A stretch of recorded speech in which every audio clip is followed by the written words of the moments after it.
Hello students, tips आणि ट्रिक्सच्या video number 2 मध्ये VIP topic number 2 मध्ये आपलं सगळ्यांचं स्वागत आहे. पहिल्या व्हिडिओमध्ये आपण बघितलं होतं होमोफोन्समध्ये होणाऱ्या मिस्टेक कशा टाळायच्या. आजचा आपला टॉपिक आहे ग्रॅमेलॉग्स आणि फ्रेझोग्राफीमध्ये होणाऱ्या मिस्टेक्स कशा टाळायच्या. ऑफकोर्स ही व्हिडिओ इंग्लिश मराठी दोन्ही शॉर्ट हँडसाठी आहे, 60, 80, 100, 120 साठी आहे. मी अरुंधती, आपली शॉर्ट हँड कोच. सर्वांचं स्वागत करते.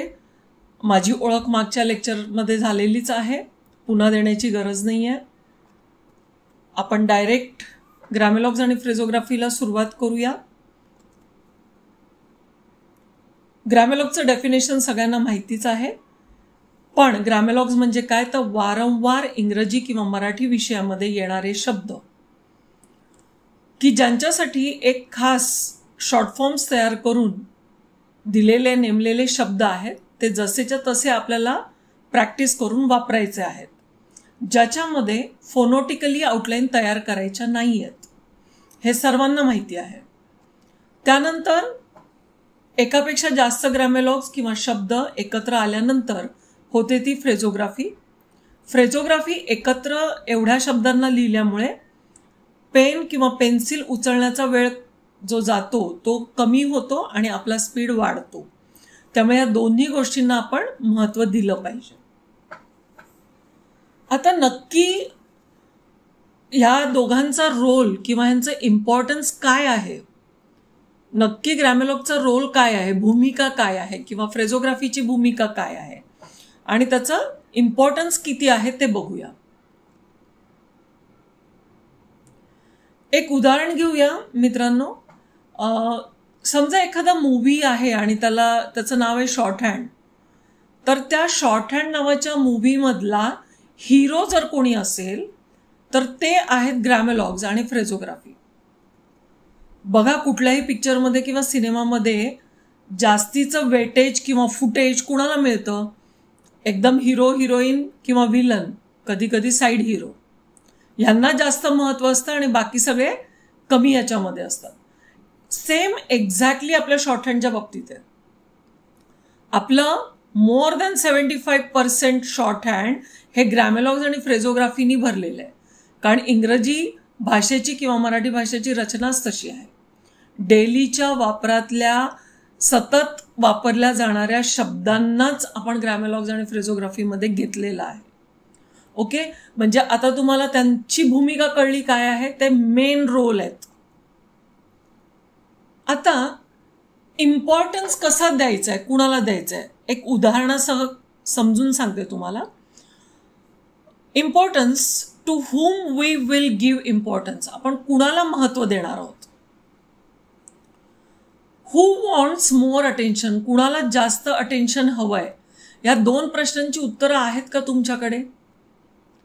इम्पॉर्टन्स आपल्याला मेन रोलला द्यायचं आहे, अटेन्शन आपल्याला मेन रोलला द्यायचं आहे, बरोबर. तर ह्याचं एक उदाहरण बघूया. समजा आपण 10वीमध्ये शिकतोय, हिस्ट्री विषय आहे आणि टीचरनी आपल्याला सांगितलं की आता एक परीक्षा घेतली जाणार आहे, 4 लेसन आहेत, त्याच्यामध्ये लेसन नंबर 1 मध्ये तुम्हाला परीक्षेला 5 प्रश्न येणार आहेत. लेसन नंबर 1 वरचे 2 वरचे 15 येणार आहेत, 3 वरचे 70 येणार आहेत, 4 वरचे 10 येणार आहेत. मला सांगा स्टुडंट्स, तुम्ही कुठल्या लेसनचा अभ्यास जास्त कराल? ऑफकोर्स लेसन नंबर 3चा, कारण इथे 70 प्रश्न ह्याच्यावर येणार आहेत. म्हणजे सगळ्यात जास्त अपेक्षित, आपण विचारतो ना IMP काय आहे परीक्षेच्या आधी, IMP हीच आहे की ज्या लेसनवर जास्तीचे प्रश्न येणार आहेत तो लेसन आपण जास्त करणार, बरोबर. मी इथे स्टार मार्किंग त्याच्या इम्पॉर्टन्स प्रमाणे केलेलं आहे. जर लेसन नंबर 3 वरती 70 मार्कांचा प्रश्न येणार आहे तर मी त्याला जास्त महत्त्व देणार, स्टार्स जास्त दिलेत. 70च्या खालोखाल आहेत 15, त्याला खालोखालचे स्टार, मग आहेत 10, मग आहेत 5. हे विभाजन आपण केलं पाहिजे.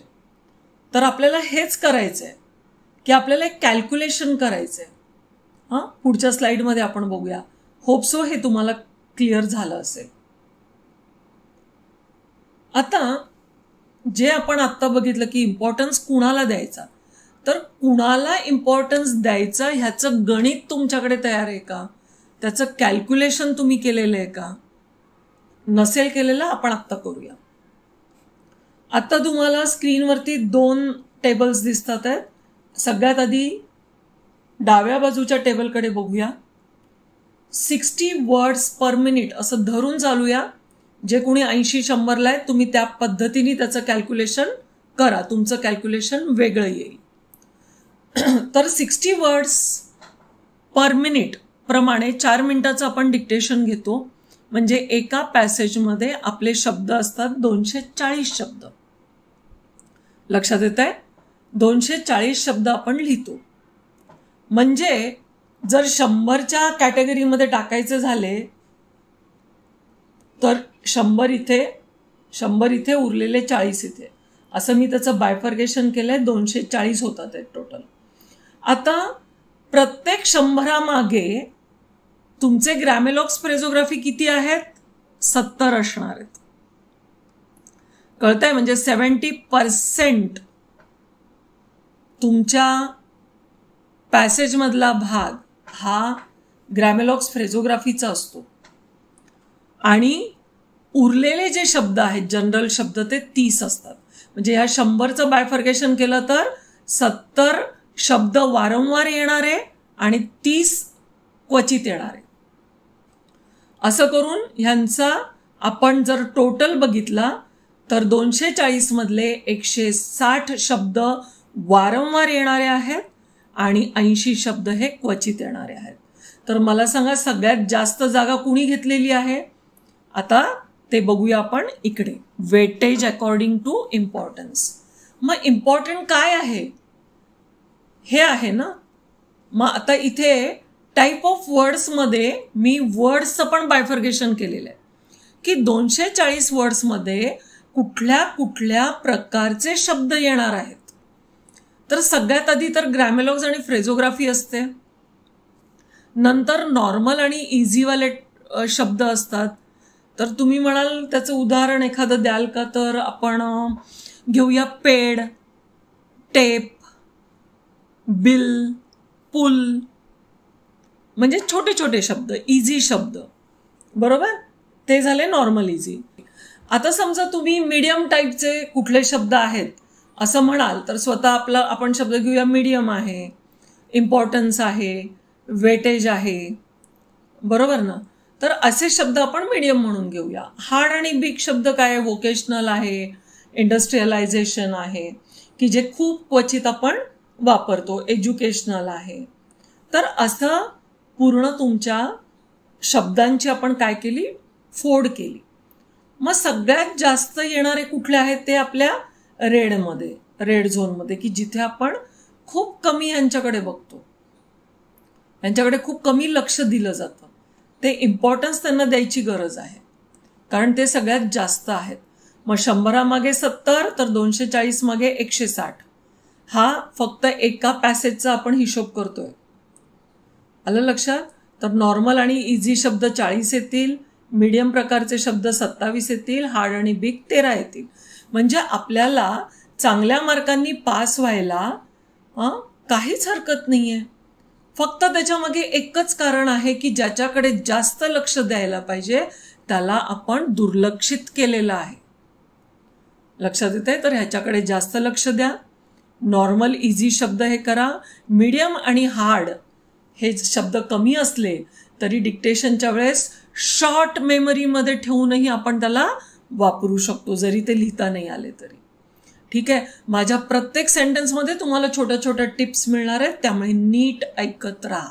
विद्यार्थी मित्रांनो, ॲक्च्युली आपण इंग्लिशकडे खूप जास्त छान लक्ष दिलं पाहिजे, पण आपण इंग्लिशला घाबरतो, स्पेलिंग्सला घाबरतो, ग्रामरला घाबरतो.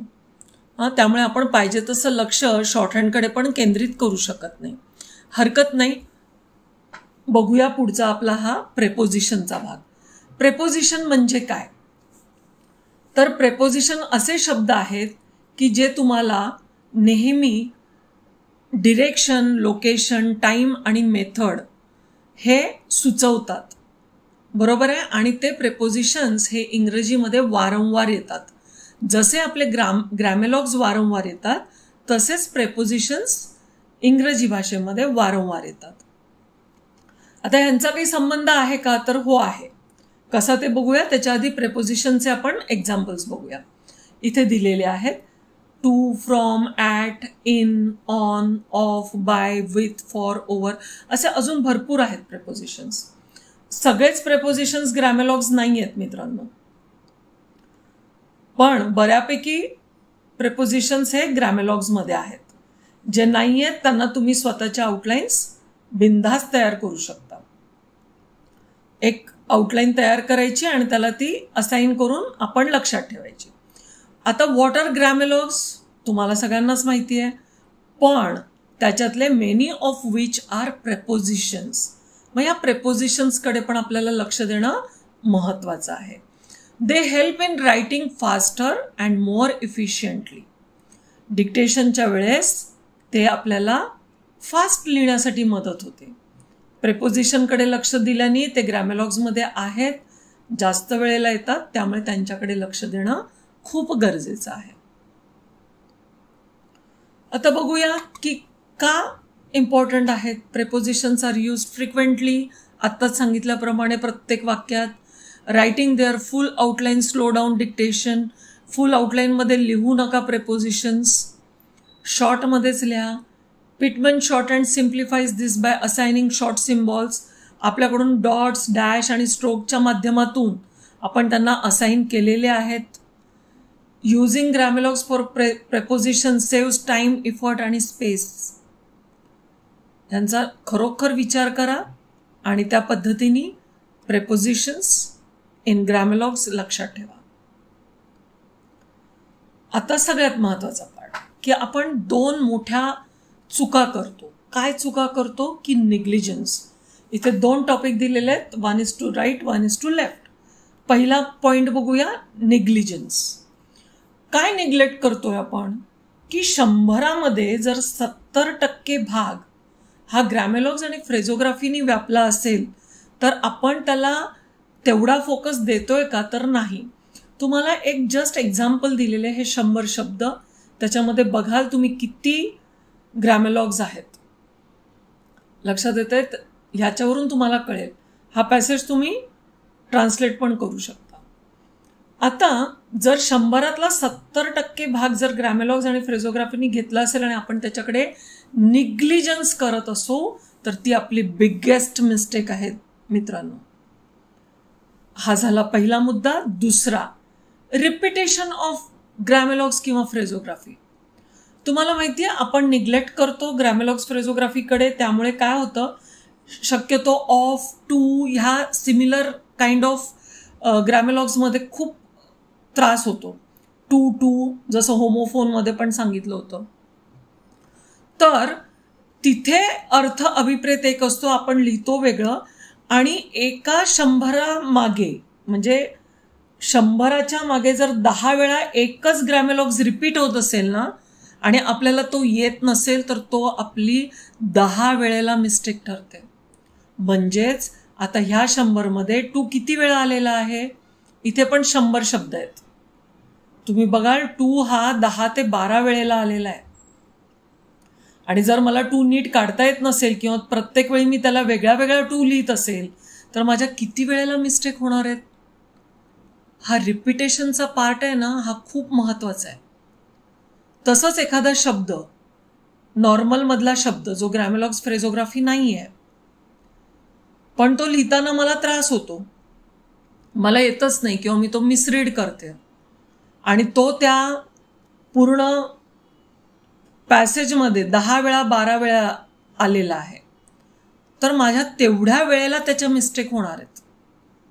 त्यामुळे रिपिटेशन ऑफ मिस्टेक्स, सेम वर्डच्या मिस्टेक्स यांच्याकडे लक्ष देणं गरजेचं आहे. तर ह्या बिगेस्ट 2 मिस्टेक्स तुम्हाला कळलेल्या आहेत, आपण काय करतोय. ओके, आता ह्याचं सोल्युशन काय. सोल्युशन एकच आहे, ग्रॅमेलॉग्स आणि फ्रेझोग्राफीकडे जास्त लक्ष द्या आणि रिपिटेशन ॲटोमॅटिकली ह्याच्याकडे लक्ष दिल्यानंतर त्याच्या रिपीट चुकांचं प्रमाण आहे ते कमी होईल. आता त्या बिगेस्ट मिस्टेक झाल्या. आता आपण बघूया कॉमन मिस्टेक्स काय आहेत. कॉमन मिस्टेक्समध्ये misplacing the stroke position. Actually आपण ग्रॅमेलॉग्स किंवा फ्रेझोग्राफी कशा पद्धतीने लिहितो. एकतर प्लेसिंग पोझिशन आहे त्याला, आपण वॉवेल साईन देत नाही. अबाव, ऑन आणि थ्रू द लाईनच्या हिशोबाने पोझिशन्स देतो. त्यांना लाईट आणि डार्क पद्धतीने काढावंच लागतं. मग मिसप्लेस काय करतो. जर अबाव द लाईनचं ऑन द लाईन लिहिलं तर ते मिसरीड होणार आहे. त्यामुळे जेव्हा आपण ग्रॅमेलॉग्स प्रॅक्टिस करणार तेव्हा कॉन्फिडेंटली तो अबाव द लाईन आहे, ऑन द लाईन आहे की नाही ते बघणं आपलं काम आहे. त्यामुळे प्रॅक्टिस करताना स्लो आणि स्टडी प्रॅक्टिस करायची. प्रॅक्टिस घाई गडबडीत नाही करायची. आपण प्रॅक्टिस घाई गडबडीत करतो आणि मेन 4 मिनिटाचं डिक्टेशन स्लो घेतो. रिव्हर्स करा मित्रांनो. प्रॅक्टिस स्लो करा, डोक्यात ठेवा. ग्रॅमेलॉगची प्रॅक्टिस रोज झालीच पाहिजे. आणि always focus on the correct baseline positions. म्हणजे मग ह्या चुका आपण टाळू शकतो. नेक्स्ट आहे कन्फ्युजिंग सिमिलर सिम्बॉल्स. आत्ता तेच सांगते, होमोफोनच्या व्हिडिओपासून तेच सांगते की same kind of a word, same kind of a grammalogues जे दिसायला सिमिलर आहेत, ड्यू टू पोझिशन किंवा हेवी लाईट स्ट्रोकमुळे ते आपण मिसरीड करतोय. तर त्यांना डेव्हलप मसल मेमरी म्हणजे डोक्यामध्ये ठेवा. ती कसं काढलं जातंय, आपण काय काढतोय, आपण काय रीड करतोय, मागचा पुढचा कॉन्टेक्स्ट काय आहे. ते प्रेपोजिशन असेल तर नक्की त्याच्या आजूबाजूच्या ह्याच्याप्रमाणे शब्दांप्रमाणे नक्की प्रेपोजिशन कुठलं बसतंय. त्यामुळे हे कन्फ्युजन होणार नाही. नेक्स्ट बघूया writing full outlines instead of a ग्रॅमेलॉग्स.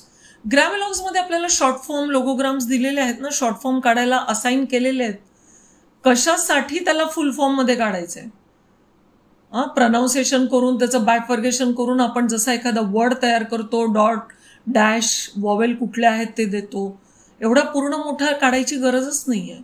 उलट जेवढे तुम्ही त्याला कमी हे कराल, 100, 120 वॉवेल विदाऊट वॉवेल आपण रीड करतोय. मग ग्रॅमेलॉग्स आणि फ्रेझोग्राफीकडे का नाही आपण लक्ष देत. त्याच्याकडे लक्ष द्या. फोनोटिकली त्याचं ट्रान्सलेशन करू नका. डोक्यात ठेवा, प्रॅक्टिस करा, रिकॉग्नाइज देम व्हेरी वेल. म्हणजे ह्या चुका तुमच्या होणार नाहीत. Forgetting to use ग्रॅमेलॉग्स with in phrases म्हणजे काय. फ्रेझोग्राफीमध्ये येणारे ग्रॅमेलॉग्स ते विसरले जातात, ते लिहिलेच जात नाहीत किंवा रॉंगली लिहिले जातात. उलट फ्रेझोग्राफीमधले ग्रॅमेलॉग्स नीट लिहिता आले पाहिजेत. शब्द सगळे लिहिता आले पाहिजेत. 2 ते 3 ग्रॅमेलॉग्सचं एकत्रीकरण फ्रेझोग्राफी होते. शब्दांचं एकत्रीकरण फ्रेझोग्राफी होते.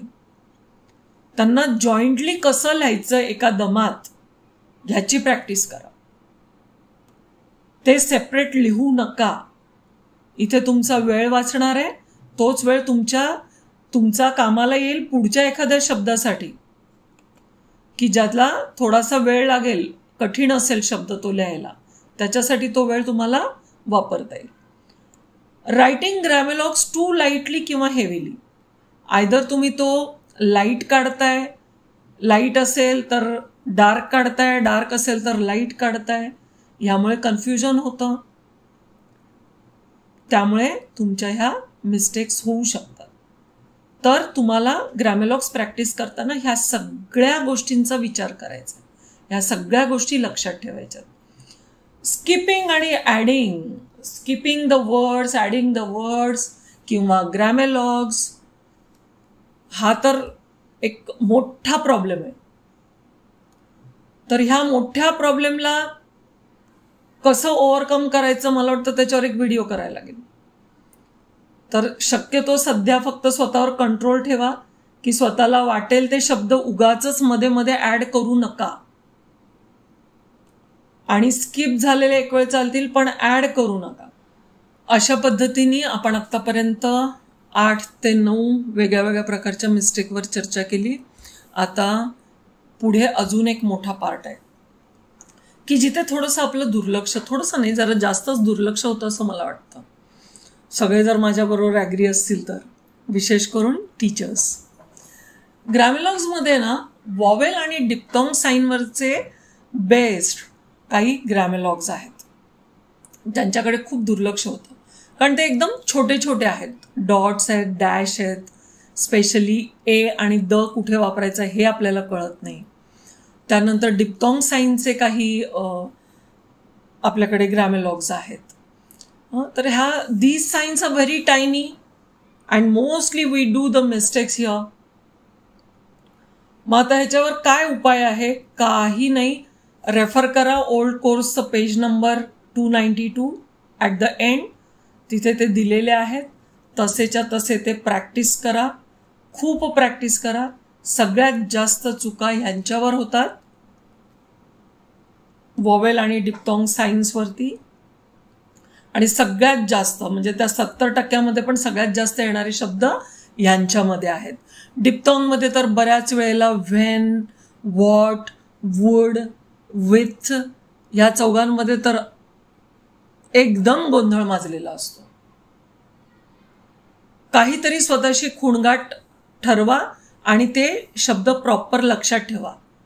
जसं तुम्हाला लक्षात ठेवता येईल, तुमच्या बुद्धीला जसं जमेल तसं ते लक्षात ठेवा. पण ह्या डिप्थॉंग सायन्सला ना विचित्रपणा करू नका. टिप ऑफ द डे काय आज लक्षात ठेवायचं की small words matter in big ways. Words खूप छोटे छोटे आहेत पण त्याचा इम्पॅक्ट जास्त आहे. Learn the tiny symbols and your speed will grow. ह्या सगळ्या लहान सिम्बॉल्सला लक्षात ठेवा आणि ऑफकोर्स तुमचा स्पीड तर इन्क्रीज होणार आहे. तुमच्या मिस्टेक्स कमी होतील म्हणजेच ॲक्युरसी वाढेल. ओके, आता होमवर्क करायला पाहिजे बरोबर. Watch the tip and tricks videos. तुमचा होमवर्क हाच आहे की आधीचा पण होमोफोनचा पुन्हा एकदा बघा, त्याच्यातले टिप्स अँड ट्रिक्स फॉलो करा. या व्हिडिओमधले टिप्स आणि ट्रिक्स फॉलो करा आणि फक्त बघू नका व्हिडिओ, त्या इम्प्लिमेंट करा. त्याच्यात दिलेले होमवर्क कंप्लीट करा. काय होमवर्क आहेत?